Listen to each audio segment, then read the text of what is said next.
Gayatri college सांचो के online class में आपका स्वागत है। प्रिय विद्यार्थियों नमस्कार।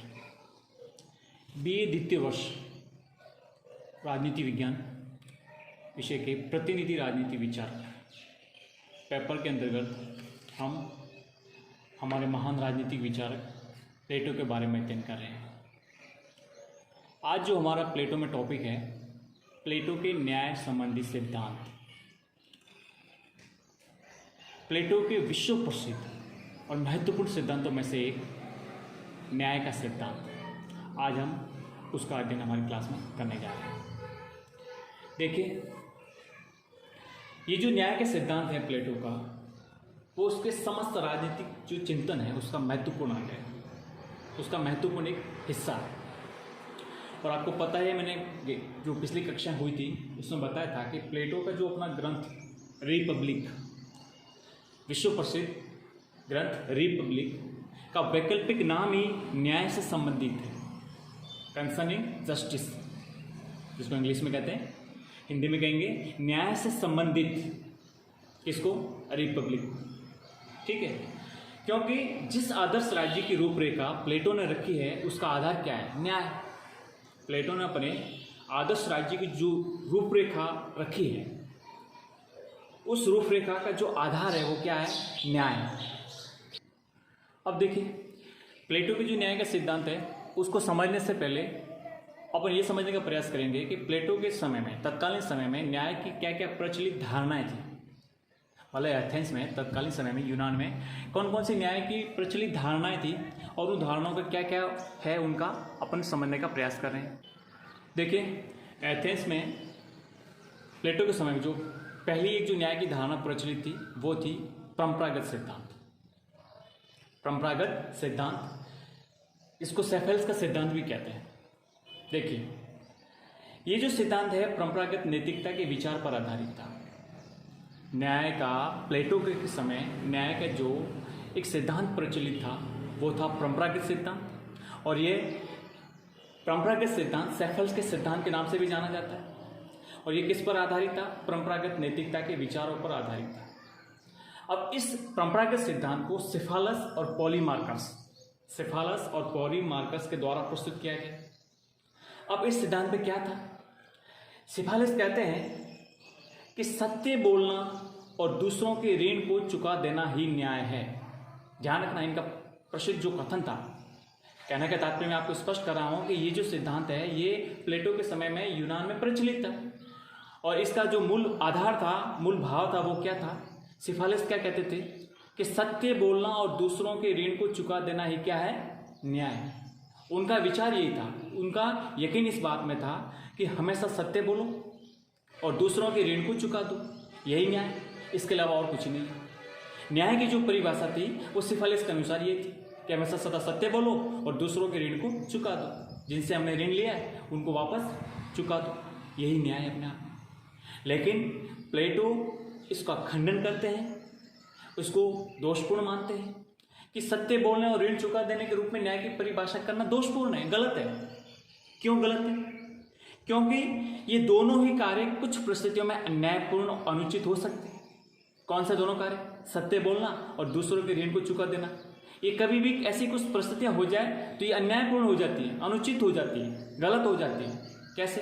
जैसे एक सिंपल सा बात है, सत्य बोलते हुए दूसरे देश को अपने सैनिक रहस्य की जानकारी देना, क्या ये न्याय है? ये अन्याय है।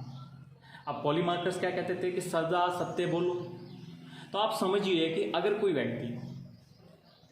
व्यक्ति अपने दुश्मन राज्य को अपने देश के सैनिक रहस्यों की जानकारी दे देता है तो ये न्याय थोड़ी है।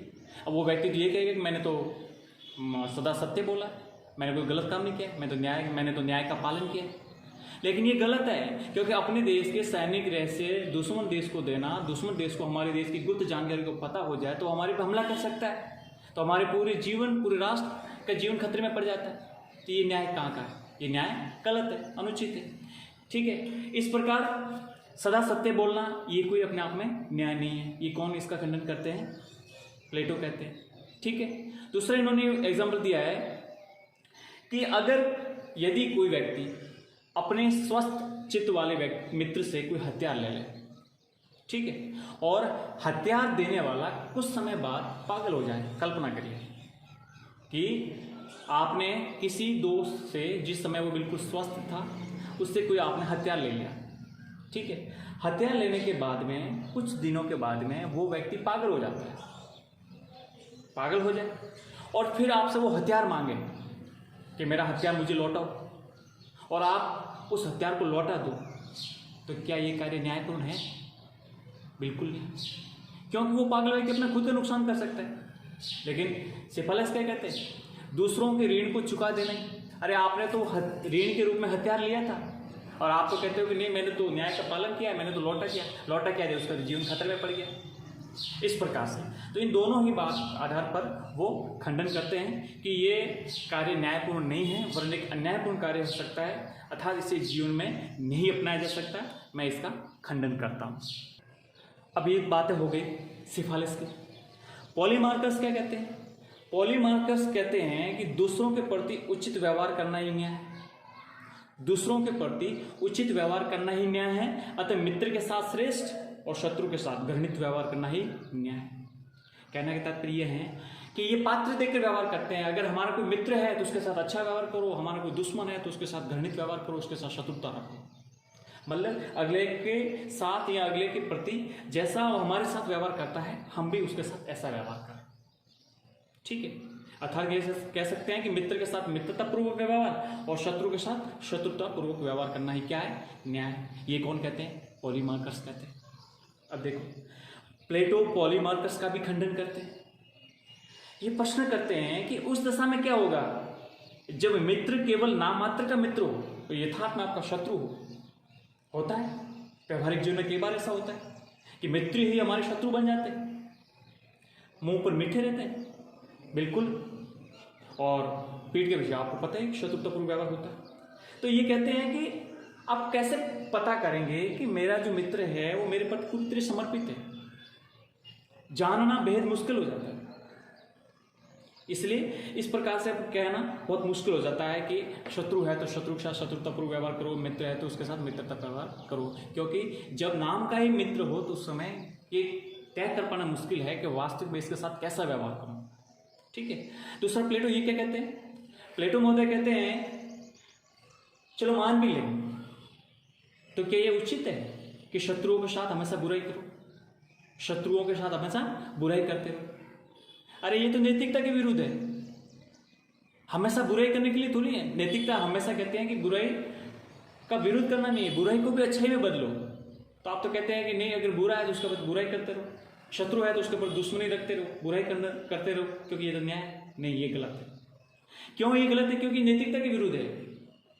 जिन व्यक्तियों के विरुद्ध बुराई की जाती है ना, उनका अधोपतन होता है। जिन व्यक्तियों के प्रति या जिन व्यक्तियों के विरुद्ध बुराई की जाती है, उनका अधोपतन होता है। अतः किसी व्यक्ति की स्थिति पहले की तुलना में खराब करना कभी न्याय हो सकता है क्या?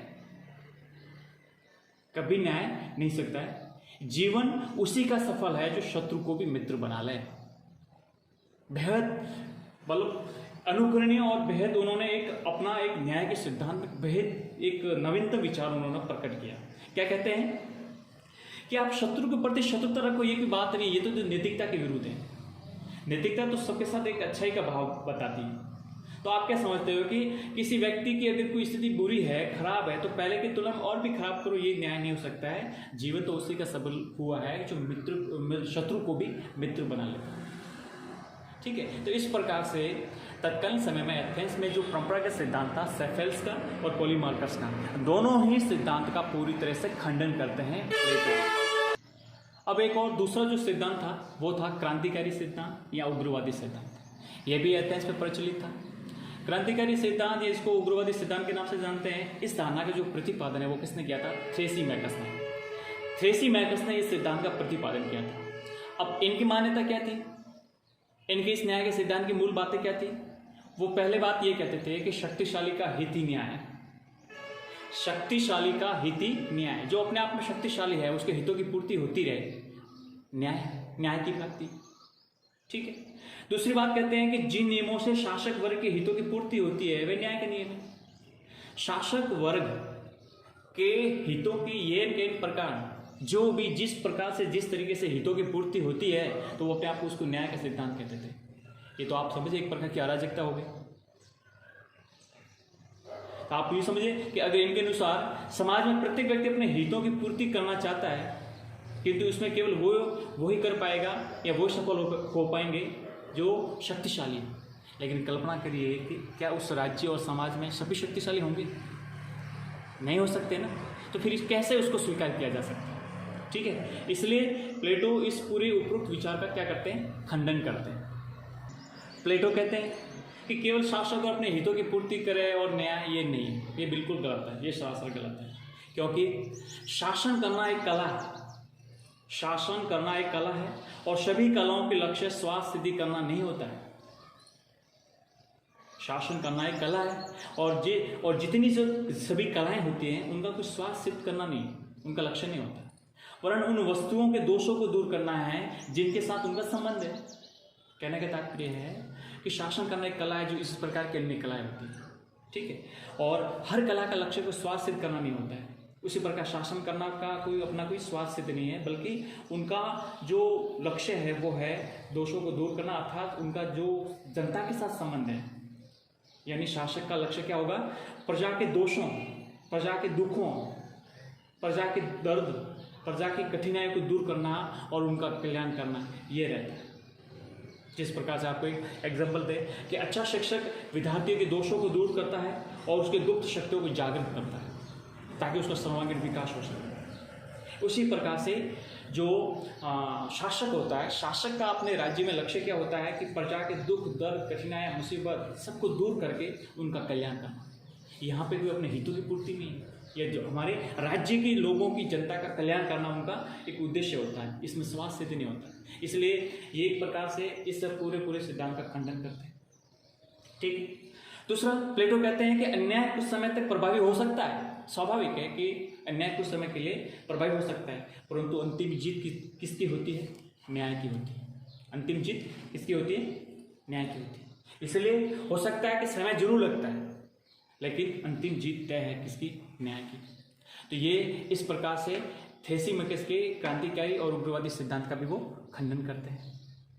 तीसरा जो एथेंस में सिद्धांत, न्याय का सिद्धांत तत्कालीन समय में विद्यमान था, वो था कार्यकरण सिद्धांत।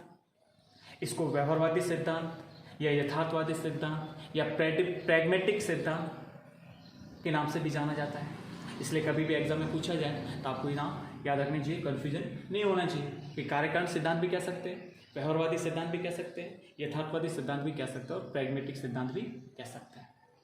अब इस सिद्धांत का जो प्रतिपादन किया था वो किया था ग्लाउकन ने किया था। ठीक है, ये भी यूनानी विचारक थे। ठीक है, अब इनके अनुसार क्या था? ये इस बात को स्पष्ट किया कि न्याय एक कृत्रिम वस्तु है। न्याय क्या है? कृत्रिम वस्तु है और इसका आधार कोई शाश्वत नियम न होकर समय अनुसार बदलती हुई परंपरा है। कहने का तात्पर्य, न्याय को एक कृत्रिम वस्तु माना है और इसका जो आधार है, मुख्य बेस है, वो कोई शाश्वत यानी प्राकृतिक नियम नहीं है, समय के अनुसार बदलती हुई परंपराएं हैं, परिस्थितियां हैं। इस प्रकार से इसको न्याय को मान रहे कौन? ग्लाउकन। इसलिए उन्होंने दो बातें बताई। पहला बताया कि न्याय भय का शिशु है। न्याय क्या है? भय का शिशु है, अर्थात न्याय भय की प्रवृत्ति पर आधारित है। और ये किसकी आवश्यकता है? निर्बलों की आवश्यकता है, न कि शक्तिशाली का ही। शक्तिशाली तो अपने हितों की पूर्ति कर लेते हैं, उनको न्याय की आवश्यकता नहीं है। न्याय की मांग कौन करते हैं? जो कमजोर होते हैं, निर्बल होते हैं। इसलिए निर्बलों की आवश्यकता है। न्याय हमेशा डर के साए में रहता है, भय का शिशु है, अर्थात न्याय कमजोरों की आवश्यकता है। ठीक है, इसके उन्होंने दो परिणाम बताए। पहला क्या ग्लाउकन ने परिणाम बताया कि राज्य पारस्परिक भय की प्रवृत्ति पर आधारित है, न कि सर्वव्यापी नैतिक सिद्धांतों पर।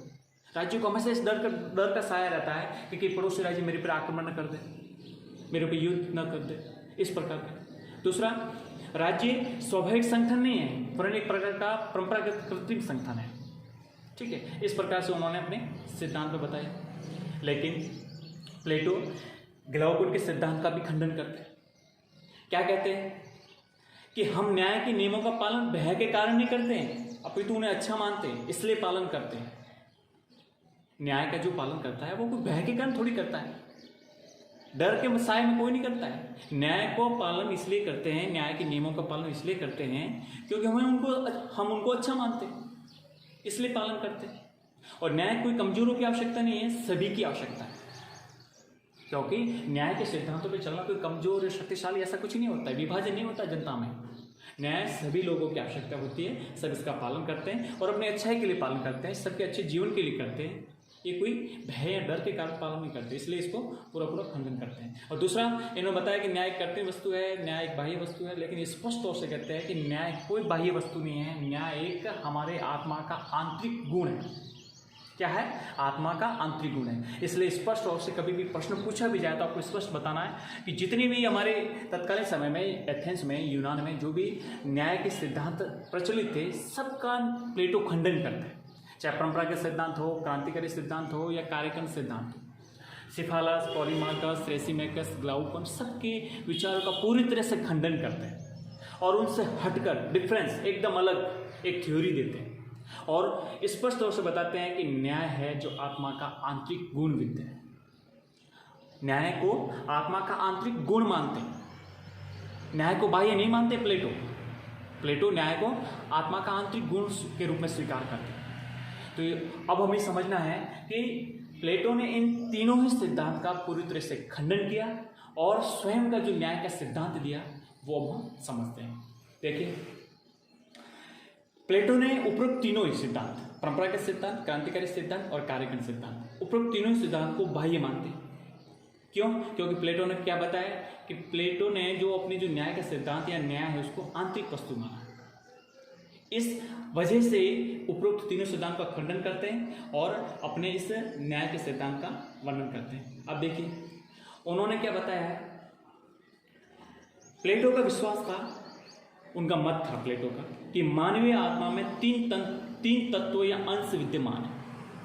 हमारी मानवीय आत्मा, मतलब मनुष्य के आत्मा में 3 तत्व विद्यमान होते हैं।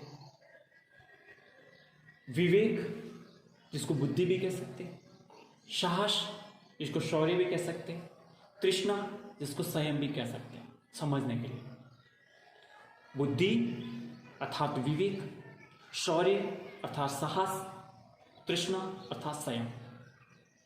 अब ये तीनों ही तत्व या तीनों ही गुण हर एक मनुष्य की आत्मा में पाए जाते हैं। अर्थात ये तीनों गुण जब उचित अनुपात में मानव मस्तिष्क में विद्यमान रहते हैं तभी व्यक्ति न्याय का पालन कर सकता है। बिल्कुल समझने वाली बात स्पष्ट तौर से। प्लेटो न्याय को आंतरिक वस्तु मानते हैं, आंतरिक आत्मा का गुण मानते हैं।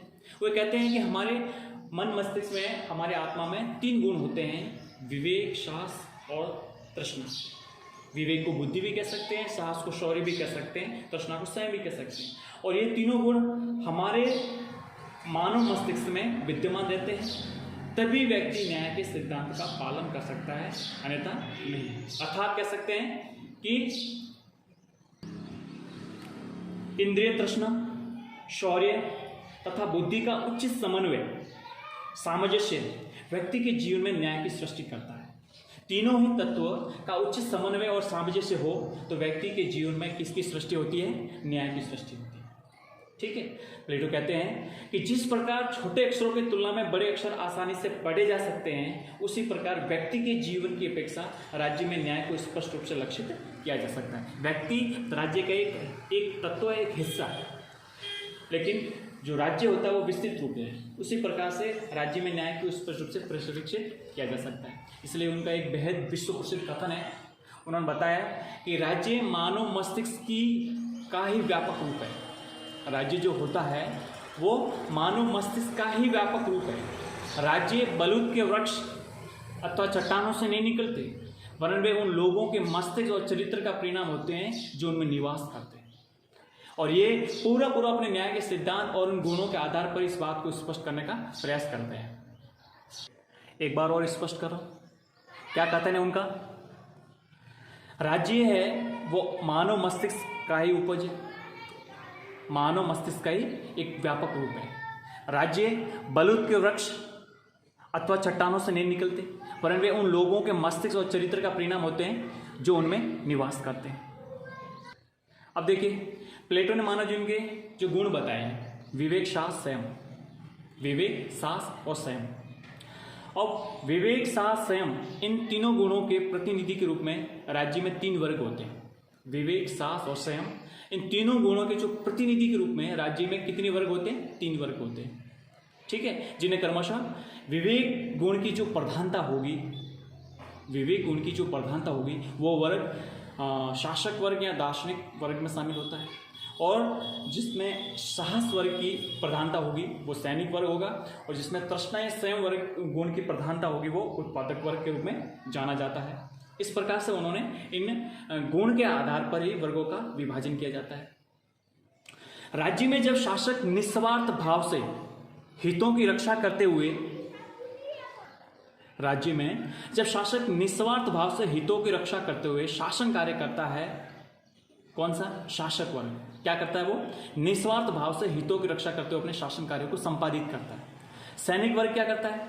प्राणों की बाजी लगाते हुए देश की सीमाओं की रक्षा करता है। सैनिक वर्ग का कार्य प्रमुख तौर पे क्या रहता है? अपने देश की रक्षा करने का। उत्पादक वर्ग होता है वो सभी कष्टों को सहन करके अपने उपयोग से अधिक उपभोग की सामग्री को पैदा करता है।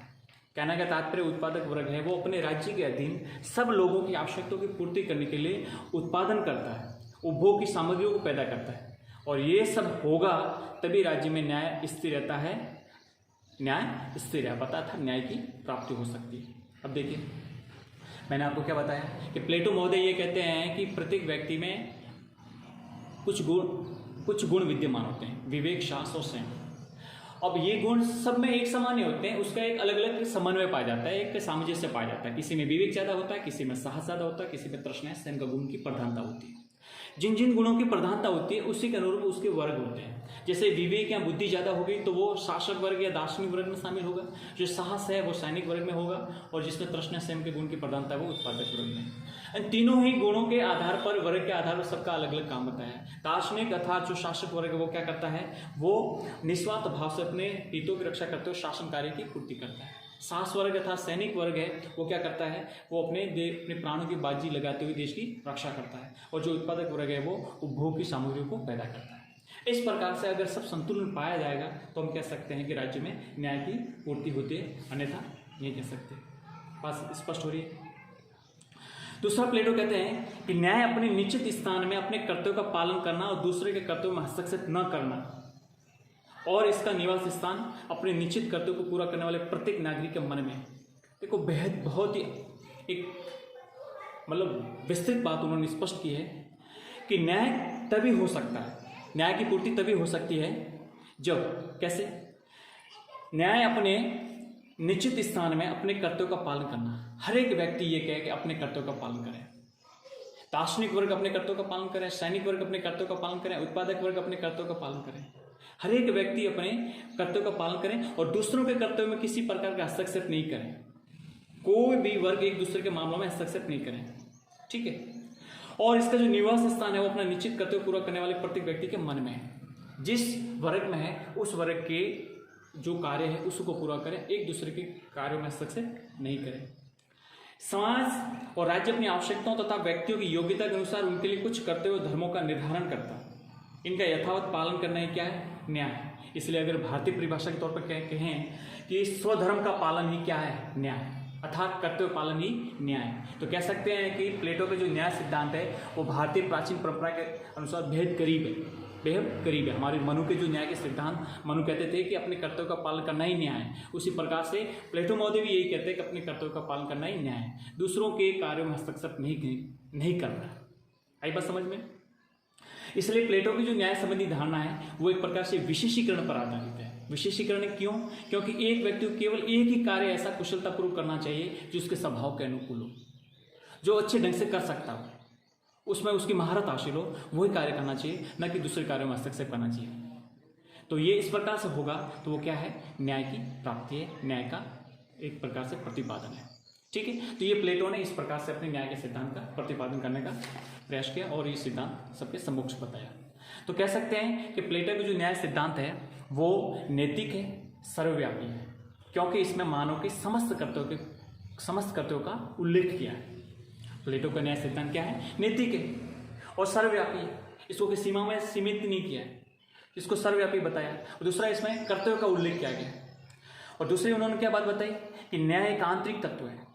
न्याय को एक अपने जो कार्यकारण सिद्धांत या क्रांतिकारी या परंपरा के सिद्धांत वाले जो बताते थे, ऐसा नहीं बताया इन्होंने क्या बताया कि न्याय एक आंतरिक तत्व है, अर्थात मनुष्य के अंतःकरण की पवित्र भावना है और जिसका आधार क्या है, आत्मसंयम और आत्मदया है।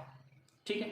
दूसरा उन्होंने क्या बताया कि कार्य विशिष्टता का सिद्धांत है, अर्थात मानव जीवन के 3 तत्व हैं, विवेक, साहस और संयम।